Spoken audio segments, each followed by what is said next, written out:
Hello, Dr. James Bogash, expert in health and longevity, and today we're going to talk about postural orthostatic tachycardia syndrome, which is why we use the acronym of POTS. Now, POTS has been around for a long time. It's not anything new. Certainly, we've probably heard more about it because its potential relationship to COVID-19 and a post-COVID condition. But there were some concerns about HPV vaccination, high stress. So we're not quite sure what causes POTS. I certainly have my thoughts on that, but nothing is entirely clear. But it is not uncommon to happen after a viral infection. So COVID-19 is certainly on that list. Now, what happens with POTS is that it has to do with changing positions. So when you change positions, normally when we go from sitting to stand, our blood pressure should jump up about 10 points to keep blood in our head.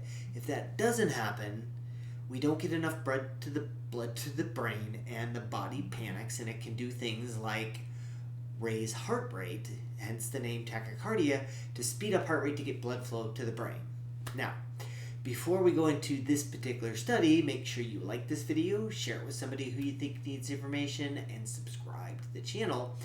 So there are definitely, most of the approaches for POTS right now are drug therapies. It seems like beta blockers. There are specific steroids that are used for this to help with cortisol and water retention. Staying hydrated is an issue. There are some patients, because salt craving is not uncommon. You'll practically have a salt lick in the kitchen that you just lick as you go by. For me, a lot of this has everything to do with adrenal dysfunction and the fact that the body can't respond the way it needs to, and that has everything to do with the adrenal pathways. Beyond the topic of this particular video, what is the topic of this video was an abstract published in the recent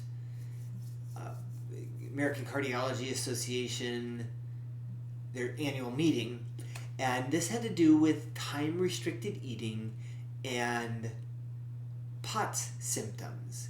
And so it was a small study. There were 20 people, average age 36, and they had them on a time-restricted eating, so they only ate for a certain amount of time for the day, and they were fasting for the rest of the day. It was a 8 to 10 hour window of eating, so basically you were not eating. So like if you're eating, you finish dinner at 8, maybe you're not eating breakfast till whatever the math works out, like 10 o'clock in the morning or something like that. But it's not a difficult window to follow. And so out of the 20 people in the study, 19 saw a decrease in heart rate with this type of approach. And there's something called the short form 36. It's kind of a marker of quality of life and quality of life impact, and those scores improved as well. From something just as simple as changing the eating patterns, and that has a lot to do with inflammation, there's a lot of different things that fasting or time-restricted eating can have an impact on, but clearly it shows that people with POTS, there are things that can be done that can be helpful for that condition. And for a lot of people, it can be pretty disabling, where they may even pass out because they don't have enough blood in their head, and then you've got the tachycardia and then the palpitations and the chest beating. It could be quite impactful on life. So anything, especially something as simple and safe and no side effects, it's not like you're taking drugs that have side effects.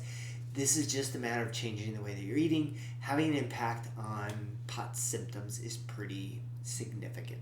So, as always, I'll post a link to this particular study in the description. Make sure you like this video, share it with somebody who you think needs the information, and subscribe to the channel.